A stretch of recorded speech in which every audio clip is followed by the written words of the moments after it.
আসসালামু আলাইকুম। কেমন আছেন সবাই? আশা করি যে যেখানে আছেন সবাই ভালো আছেন। আলহামদুলিল্লাহ আমরাও ভালো আছি। তো প্রতিবারের মতো নতুন একটা ব্লগ নিয়ে আবার চলে আসলাম আপনাদের মাঝে। তো এখন হচ্ছে দুপুরবেলা, কিন্তু দেখে মনে হচ্ছে না যে দুপুরবেলা। ওয়েদারটা আজকে খুবই মেঘলা, মনে হয় বৃষ্টি নামবে। তো যাই হোক, একটু আগে হচ্ছে আমার বাজার এসেছে, তো বাজার থেকে মাছ সবজি এগুলো আনা হয়েছে। তো এখন হচ্ছে আমি বাজার গুছাবো। তো আজকে কি কি কাজ করি না করি, তো আমার ডেইলি ব্লগ আজকে হচ্ছে আপনাদের সাথে শেয়ার করব। তাহলে এখন হচ্ছে আমার কাজগুলো আমি করে নেই।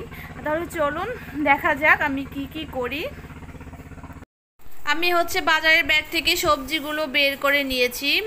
তারপরে হচ্ছে এখন মাছগুলো বের করব, দেখি কি কি মাছ এনেছে।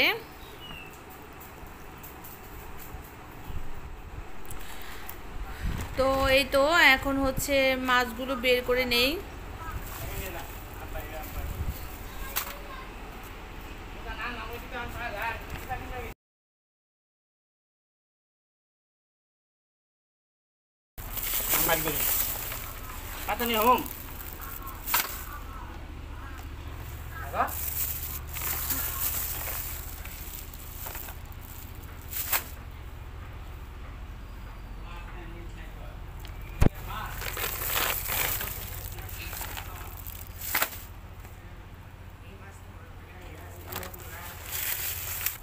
এখানে হচ্ছে দেখা যাচ্ছে তেলাপিয়া মাছ আনা হয়েছে, আর হচ্ছে আনা হয়েছে একটা রুই মাছ, আর পাবদা মাছ, আর আনা হয়েছে ইলিশ মাছ, আর হচ্ছে একটা পাঙ্গাস মাছ আনা হয়েছে ইরার জন্য, যেহেতু কাটা ছাড়া ভেজে দিলে ও ও ও শর্টকাটে খেতে পারে, তো তার জন্য হচ্ছে ওর আব্বু এনেছে।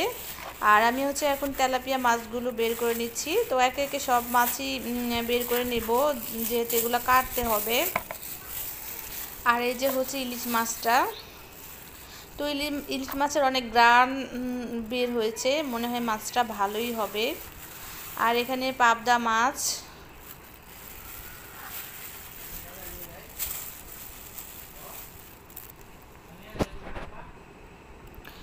তো এই যে রুই মাছটা হচ্ছে আইস ফালানো হচ্ছে। তো ফালানোর পরে হচ্ছে এটা আমি কেটে নেব। আর এখন বৃষ্টি চলে আসতেছে, গুড়ি গুড়ি বৃষ্টি পড়তেছে। তো এই যে অনেক জোর বৃষ্টি চলে এসেছে, আর বৃষ্টি দেখেই ইরা আর মিষ্টু হচ্ছে বৃষ্টিতে গোসল করতে নেমে পড়েছে। তো ওদের হচ্ছে এখন গোসলের সময়। ওদের বৃষ্টি দেখে একদম হুঁশ নেই। ওরা তো একদম আনন্দে পাগল হয়ে যাচ্ছে, বলতেছে যে বৃষ্টিতে গোসল করব। তো দুজনে দৌড়াদৌড়ি করে বৃষ্টিতে গোসল করতে চলে এসেছে।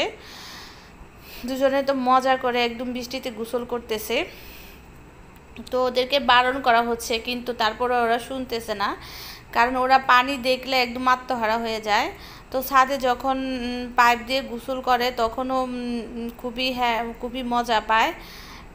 তো এখন তো বৃষ্টি পেয়ে আরও আনন্দ পেয়ে গেছে। তো বৃষ্টির দিনে হচ্ছে ভাত খেতে কারোরই ভালো লাগে না, তো বেশিরভাগ সময় তো খিচুড়ি খাওয়া হয়। কিন্তু আজকে যেহেতু ইলিশ মাছ আনা হয়েছে, তো এখন আমার রান্নার সময়, আমি রান্না করব। তো আজকে হচ্ছে বৃষ্টির দিনে ইলিশ পোলাও খাওয়া হবে। এখন আমি ইলিশ পোলাও রান্না করব। তো প্রথমেই হচ্ছে আমি টক দই নিয়ে নিচ্ছি। তো আমি হচ্ছে একটা পেস্ট বানিয়ে নেব। আজকে হচ্ছে ঘরে থাকা উপকরণ দিয়েই শর্টকাটে ইলিশ পোলাওটা রান্না করব। তো টক দইয়ের মধ্যে আমি হচ্ছে এখন জিরা ফাঁকি দিয়ে দিচ্ছি। তো জিরা বাটাই দেওয়া হয়, কিন্তু যেহেতু জিরা বাটা করতে গেলে অনেক দেরি হয়ে যাবে। আজকে যেহেতু বাজার গোছানো হয়েছে, মাছ টাছ কাটা হয়েছে, এমনিতেই রান্নার টাইম ওভার হয়ে গেছে, তাই শর্টকাটে আপনারা যখন অনেক কাজের চাপ থাকবে, এভাবে ঘরে থাকা উপকরণ দিয়েই শর্টকাটে রান্না করে নিতে পারেন। তো মজা, ভালো করে রান্না করলে খুবই মজা হয়। তো এখন হচ্ছে আমি গোলমরিচ গুঁড়ো দিয়ে দিব আধা চা চামচ।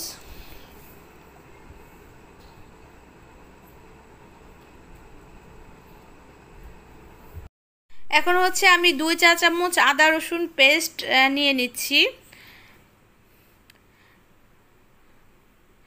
আদা রসুন পেস্টটা নিয়ে মশলাটা হচ্ছে ভালো করে মিক্স করে নেব। তো মশলাটা হচ্ছে ভালো করে মিক্স করে নিচ্ছি।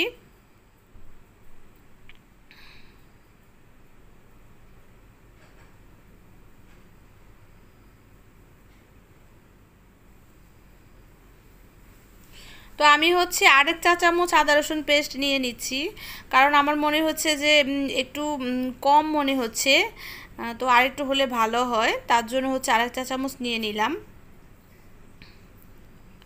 তো এখন হচ্ছে আমি চলে যাব রান্নাঘরে। রান্নাঘরে এখন আমি ইলিশ পোলাওটা রান্না করে নেব।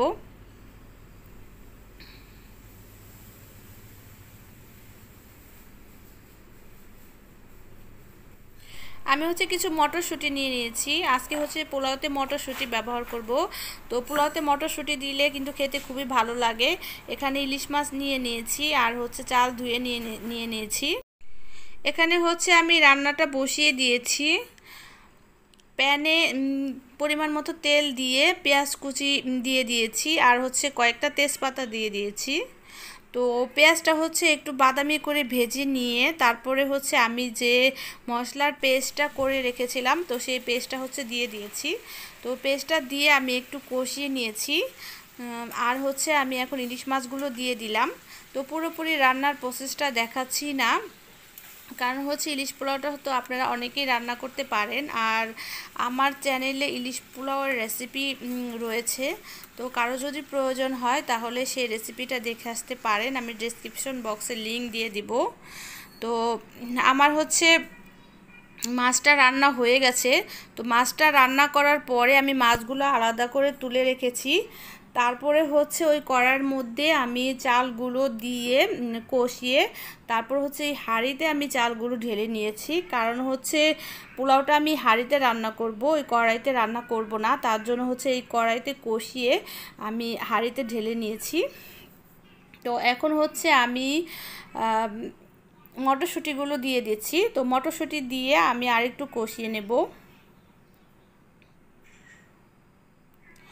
তো ভালো করে কষিয়ে নেওয়ার পরে তারপর হচ্ছে আমি পরিমাণ মতো পানি দিয়ে দিয়েছি, আর হচ্ছে মরিচ কুচি দিয়ে দিয়েছি।